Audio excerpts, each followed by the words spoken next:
I sat frozen in my desk chair, heart pounding as Victor's voice exploded behind me. "Where the hell are those property files?" he roared, bursting into my bedroom without knocking. My Zoom screen showed 23 graduate students staring back, their faces shifting from focused to stunned. I jammed the mute button, but not fast enough. A few seconds of his tirade had already leaked through. "My name is Sophia Bennett, 27 years old. 3 years earlier, I believe my mother Elena had finally found stability when she married Victor Harlan, a prominent real estate developer whose office overlooked Lake Michigan. Our home in Lakeside Heights, a polished suburb 40 minutes from downtown Chicago, boasted floor-to-ceiling glass windows, sleek marble islands, and a garage housing luxury vehicles. Outsiders saw the perfect blended family: successful stepfather, devoted mother, ambitious stepdaughter pursuing an MBA while teaching economics as a TA at the university. But perfection masked a slow erosion of control. Victor entered our lives after my father's death left us buried in hospital bills. He arrived with financial security, whisking my mother from exhausting nursing shifts into charity events and a silver Lexus. At first, I felt grateful. She deserved relief after years of struggle. The control crept in quietly. He took over household finances to ease her burden, then consolidated accounts and transferred properties into joint names. At dinner, he'd review spreadsheets with designer glasses, explaining complex investments while my mother nodded, trusting him completely. "Let me handle the heavy lifting," he'd say with a polished smile. "Your mother has worked hard enough." I was building my future, top of my class at Northwestern, respected as a teaching assistant. Victor praised me publicly at gatherings, hand resting possessively on my mother's shoulder. "Sophia's brilliant, future economist in the family." Privately, his words turned sharp. Every success threatened him. "The real world chews up idealistic young women without proper guidance," he'd remark, framing criticism as concern. My mother began deferring decisions, her once independent spirit dimming. When I urged her to review documents, she'd say, "Victor knows best." We're fortunate. The house, despite its size, felt claustrophobic. Security cameras monitored interiors more than exteriors. Family meals turned into interrogations about my classes, my future plans. He mocked my TA role, teaching those who can't do. Tension built like a pot nearing boil. That Tuesday afternoon in late September, I led my macroeconomics discussion from my bedroom sanctuary, explaining Federal Reserve policies. I felt confident, valued. Then Victor stormed in, face red with rage over missing contracts.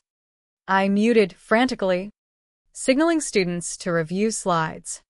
"I'm teaching," I whispered firmly. "We'll talk later." He ignored me, grabbing my shoulder, spinning my chair. His voice carried whenever I unmuted to continue. Students typed concerned messages. "Is everything okay? Need help?" My advisor, Dr. Michelle Grant, observed quietly. I finished somehow, voice steady despite shaking hands.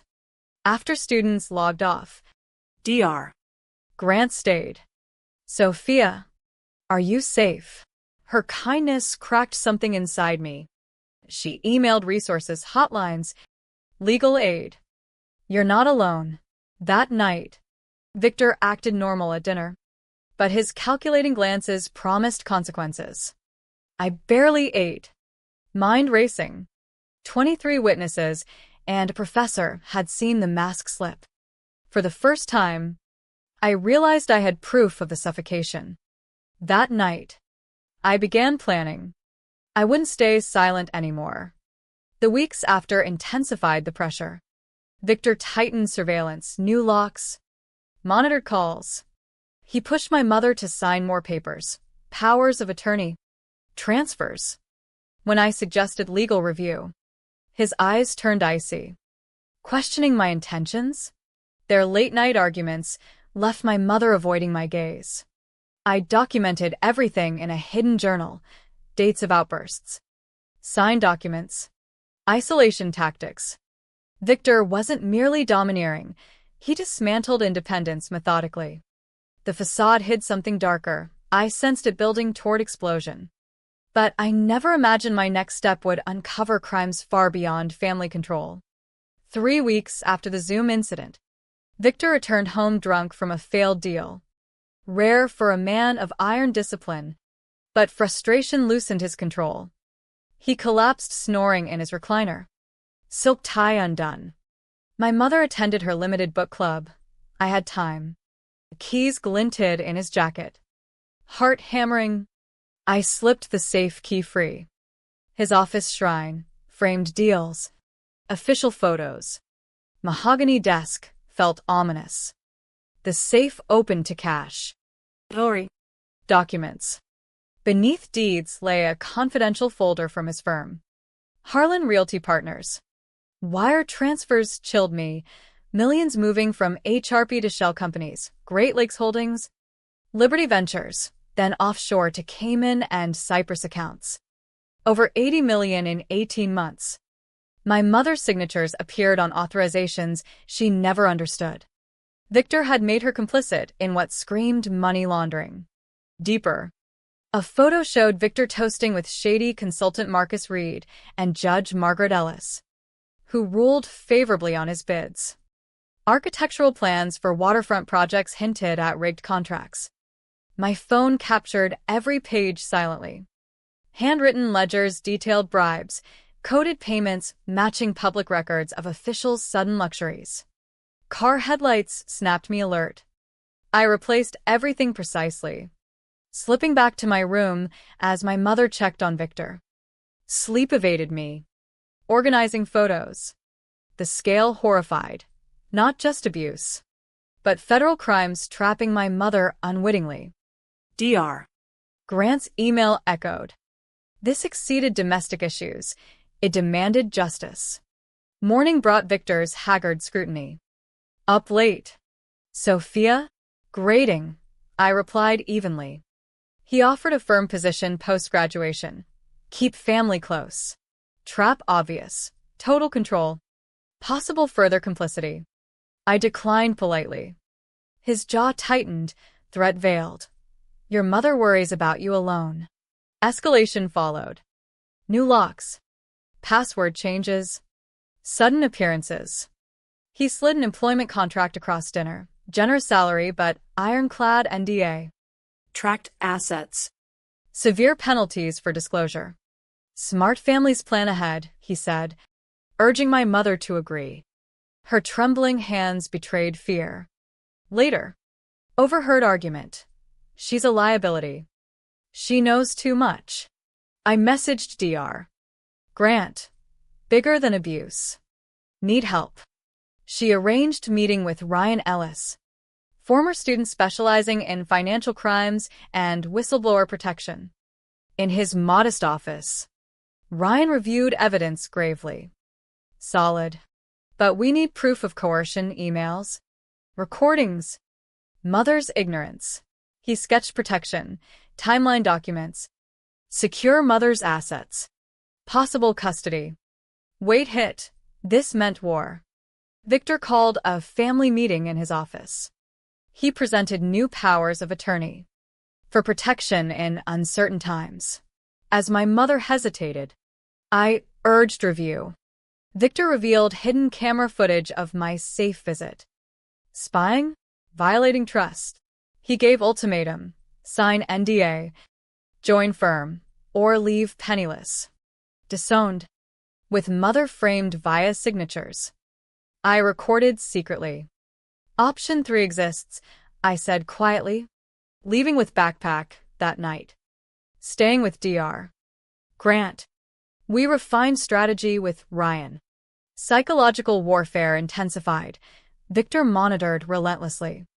We built 150-plus page dossier, transactions, bribes cross-referenced publicly.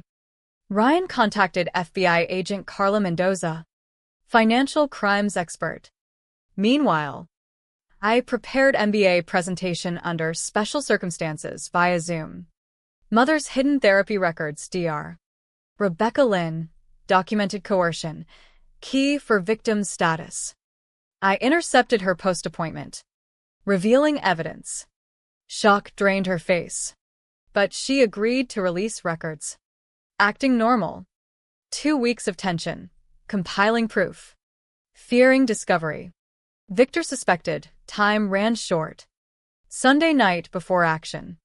Sleepless anxiety gripped me. Victor's confidence blinded him. He controlled everything. Or so he thought. Monday would shatter that illusion. Monday dawned crisp. Plan.